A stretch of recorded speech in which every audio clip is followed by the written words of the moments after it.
1h53, estamos de volta com o Gazeta Entrevista. Vamos continuar a conversa aqui com a deputada federal Wanda Milani, formalmente ainda no Solidariedade, mas vamos ver como é que vão se dar os movimentos aí para frente. Deputada, palanque de Petecão? Palanque de Gladson Cameli? Ou a senhora vai por exclusão? Olha, eu vou responder assim, da mesma forma que me perguntaram. Quem aqui no Estado sabe quem estará no palanque de quem?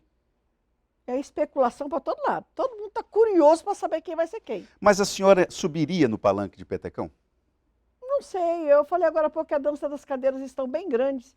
Eu tive com o governador Gladson há pouco tempo. Esses dias conversamos, conversei com outro. Não sei.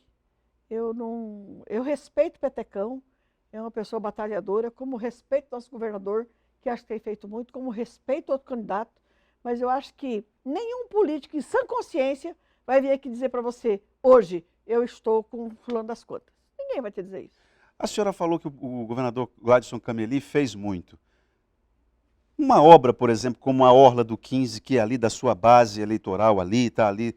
A senhora, inclusive, mora ali naquela região. Não era uma obra para já, pelo menos uma meia dúzia de tijolos já ter sido plantada ali, deputado? Não, o governador Gladson, ele mesmo disse para mim, Wanda, aquilo lá é um calcanhar na minha vida. Ah, é? Porque ele também me incentivou a fazer aquele projeto. E depois, quando chega na secretaria, as pessoas viram. Eu fui obrigada a fazer O que está faltando ali, deputada? a força de vontade dos secretários. Hoje não. Hoje nós temos o secretário Cirleudo, que abraçou o problema da Orla, que pegou gente, a Sudam. A Sudam é outro problema. A Sudam ela faz projetos do Brasil inteiro. E, então tem um monte de coisa lá. Um monte de projetos do Brasil inteiro. O secretário da CEINFRA se viu obrigado a mandar uma equipe do Acre lá na Sudam para ajudar a fazer o projeto andar, porque senão não sairia nem agora. E agora é que ela vai para a licitação. Teve a pandemia e faltou vontade política. Tanto na Sudam, como no governo, como na secretaria. Quando eu falo em governo, não era o governador, não. É a secretaria. E até que um dia eu fiz uma livezinha e perguntei, governador, vá lá, chame seu secretário, manda ele fazer o nosso projeto. Foi que a coisa começou a andar. Então, assim, se as pessoas que estão indicadas para as secretarias cuidassem com afinco, com dedicação do trabalho que lhe é feito, nosso Estado estaria muito melhor. Você quer que eu use um exemplo? O Israel é meu filho, secretário do Meio Ambiente. Ele fez mais de 1.000 quilômetros de ramais aqui no Acre. Por quê? Porque o dinheiro estava lá, licitou, correu, fez. Então, assim, se tiver força de vontade, faz. Então, eu acho que os nossos Telespectadores têm que saber que não, os nossos governantes, quando for escolher o seu secretariado, tem que pegar gente diligente, porque se não for diligente, as pessoas não gostam que eu falo isso, mas falta diligência do nosso secretariado. Olha, e eu vou lhe dizer uma coisa, está faltando comando no governo, porque o secretário de Meio Ambiente, dando conta de ramal... Não, porque é dinheiro que veio de Banco Internacional, do KfW, e é dinheiro que veio para como é que fala? Para o quê? Projeto de desenvolvimento? Sim. As reservas Para as extrativistas? reservas. E esses 1.000 quilômetros foram feitos dentro das reservas que foram abandonadas por mais de 20 anos em governos anteriores, que pegavam as pessoas, jogavam dentro da reserva e lá ia se virar. Hoje elas têm mais de 1.000 quilômetros de ramais feitos por dinheiro que veio de Banco Internacional, mas que foi aplicado de verdade. Seu Manuel, do bairro Placas, está perguntando o seguinte, como a senhora é dona de um frigorífico de peixes, qual a sua avaliação deste mercado da piscicultura no Acre, e qual a contribuição do seu mandato para organizar essa cadeia produtiva? Seu Manuel, do bairro Placas. Seu Manuel, eu crio peixe há mais de 30 anos, eu sou um entusiasta de criar peixe.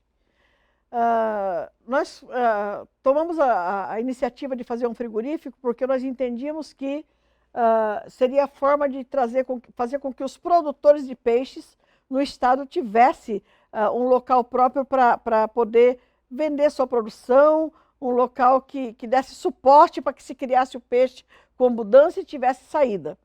Só que nós tivemos o problema da pandemia e tudo subiu muito. Até eu que crio peixe, eu tenho 70 hectares de lâmina d'água.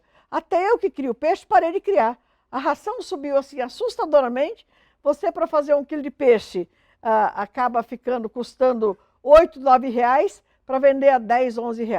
Então, eu entendo que a cadeia produtiva do pescado nosso aqui no estado, e eu não sei se no Brasil inteiro, caiu muito até a produção, por conta de que para você fazer 1 quilo de peixe fica muito caro, os insumos vêm tudo de fora.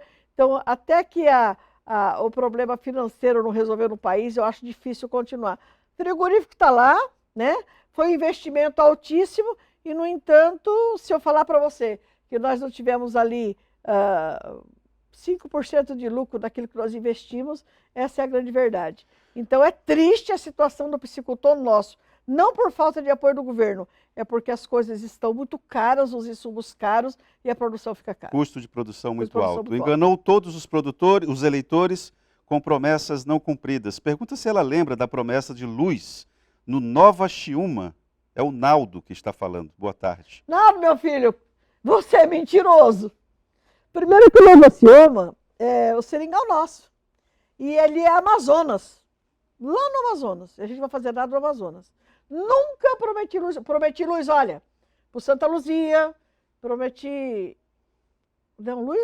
água para Santa Luzia, para Capixaba, para Senador Guiomar. Mas a senhora não acabou de dizer que isso não poderia ser prometido, que isso não é papel seu, que é papel do executivo? Não, mas eu prometi que faria emendas e levaria água. Ah, emendas, ok. Fiz as emendas e o executivo não cumpriu, isso é outra história. Certo. Mas luz, meu filho, quem cumpre isso daí é lá, Energisa, não tem nada a ver. Olha, gente, tenho a certeza que são pessoas que se comportam com esse tipo de pergunta, que querem dizer assim, a deputada não honrou o que falou, mas tenho a certeza que todos os meus compromissos eu honrei. E venho honrando ainda. Por exemplo, quem fala, te falei agora há pouco, que eu mandei só para Rio Branco 17 milhões para a saúde do município de Rio Branco. Isso daí está pulverizado em todos os postos de saúde. Ninguém fala isso daí. Mas vão buscar o remedinho, vão lá no médico, vão lá na sua vacina, botei dinheiro para vacina para o Covid. Quer dizer, as pessoas sabem cobrar aquilo que eu não prometi.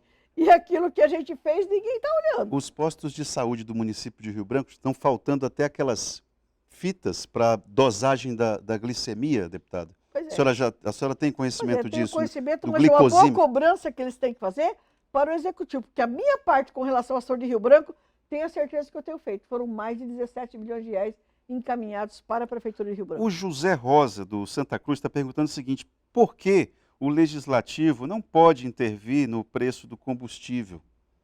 Essa é uma agenda, deputada, essa questão do preço do combustível que tem muito impacto na população. Olha, essa é uma agenda que ela é federal, não adianta a gente falar alguma coisa. O Senado está brigando por isso, a Câmara está brigando por isso. Depende, você tem uma ideia, o ICMS, o imposto de circulação, né, do combustível, que era 17%, no governo do PT aqui em Rio Branco passou para 25% e nunca mais baixou. O presidente Bolsonaro hoje está assim, diuturnamente com a Câmara, com o Senado, para fazer baixar esses impostos. Então, esse é um assunto que não é um vereador, um deputado estadual ou um federal sozinho, ou um senador sozinho que vai resolver. Isso é um problema nacional, é um problema que vem lá de dólar, né, é difícil você falar uma situação dessa, porque não é um deputado que vai resolver. E aquele que promete que vai resolver está mentindo. Agora, a senhora, como parlamentar federal, tem condições de intervir nesse debate? Eu acho que essa é a pergunta não, dele. Intervenção, a gente pode intervir no debate. Isso é outra situação. Mas entre você intervir e resolver o problema, você tem 503 deputados, 81 senadores, um presidente da República. O que a senhora cobraria do presidente Jair Bolsonaro no que se refere a essa questão do preço dos combustíveis? Não tem que cobrar muito, não. O que ele está fazendo era o suficiente. O que ele está se propondo a fazer era o suficiente, mas ele tem que colocar isso na cabeça do Senado e da Câmara para poder acontecer. Mas, porque ele é um entusiasta de baixar. A gente sabe que ele é. Mas e por que ele não intervém? Porque ele sozinho ele não tem força. Ele como presidente... como é que ele vai comandar o Senado e a Câmara para fazer a vontade dele? Gente, isso é uma democracia. Eu acho que tem que baixar. O meu carro que eu gastava 250 conto para abastecer, eu gasto 400 e tanto. O problema que eu tenho, você tem, todos têm. Mas é um problema nacional. Não é um deputado para resolver. Mas um presidente da República não teria sozinho, condições? Não. Ele tem que ter a base parlamentar dele para resolver isso. E é o que ele está tentando fazer.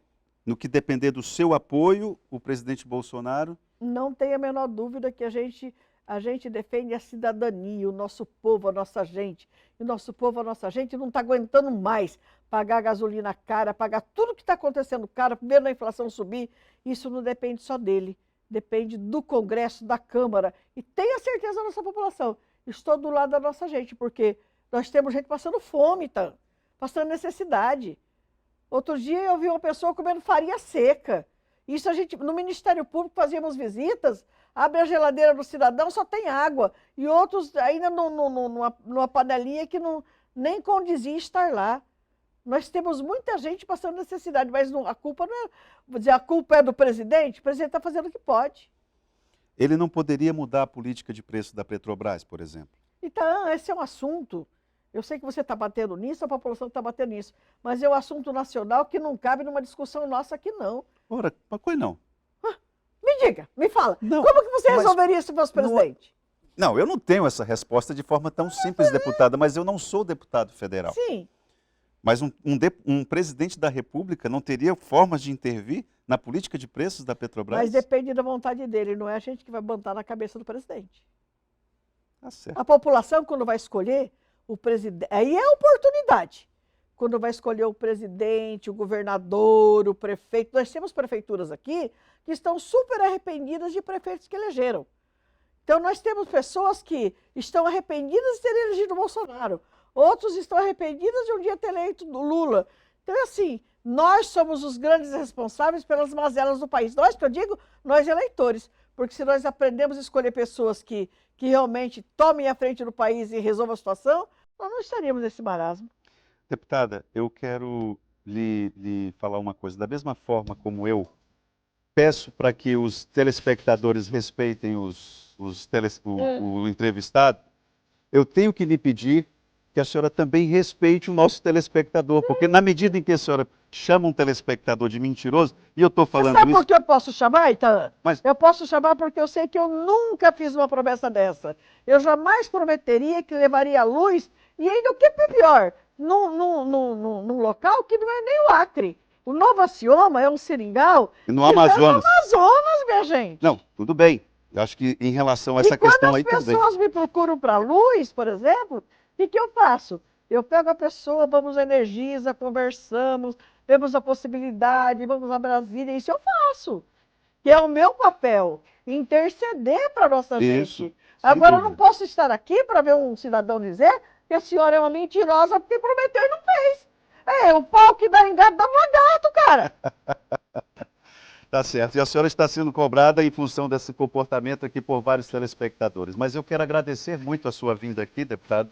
E espero que... Quando é que a gente vai definir mesmo o seu... Olha, eu acredito que até esse final de semana a gente tem da minha parte, uma definição certa e tenha certeza. Não é que eu estou procurando mandato. Então, eu não preciso do mandato para sobreviver. Eu tenho uma vida pessoal resolvida. Eu sou procurador de justiça aposentada. O que eu quero é ajudar a população do nosso estado, trazer cidadania para a nossa gente. E sei que estou conseguindo fazer. Tenho feito muito para o agro, tenho feito muito assim, tanto para a cidade quanto para o campo. Estou trazendo muito implemento, estou trazendo calcário, estou trazendo insumo, estou levando água, porque é aquilo que cabe para a gente fazer as emendas e trazer. Estou trazendo aquilo que as pessoas estão pedindo que eu traga. Onde a senhora for, Israel Milani vai. Isso Não, aí é... não necessariamente? Não necessariamente. Não necessariamente. Mas tenha certeza da população do nosso estado. A deputada Wanda Milani quer o melhor para o nosso povo, o melhor para a nossa gente. E eu não acredito que eu tenha assim, qualquer tipo de má intenção. Você me perdoa, peço desculpa quando eu falei que o cara é mentiroso, mas se ele falou que eu sou mentirosa, ele tem que ouvir também. Ele abriu, né? Ele abriu para isso. Ele abriu para isso. Agora eu te peço desculpa, sabe? E gostaria que as pessoas falassem a verdade. Quem sou eu para prometer luz? Quem sou eu para prometer Água. asfalto? Eu faço as emendas, corro atrás do executivo e digo, o dinheiro está aqui. Agora você vai lá e O faz. ruim é isso, deputado, é que o parlamentar acaba ficando dessa forma refém dos executivos, né? Tanto do estadual quanto dos municípios. Isso é verdade. Queria agradecer a sua participação aqui mais uma vez. Eu Tá que bom? agradeço e digo, minha gente, a deputada Wanda Milani está a serviço da nossa gente e a serviço da cidadania. Obrigada, então. Eu que agradeço. Vamos para o intervalo e já voltamos com Gazeta Entrevista.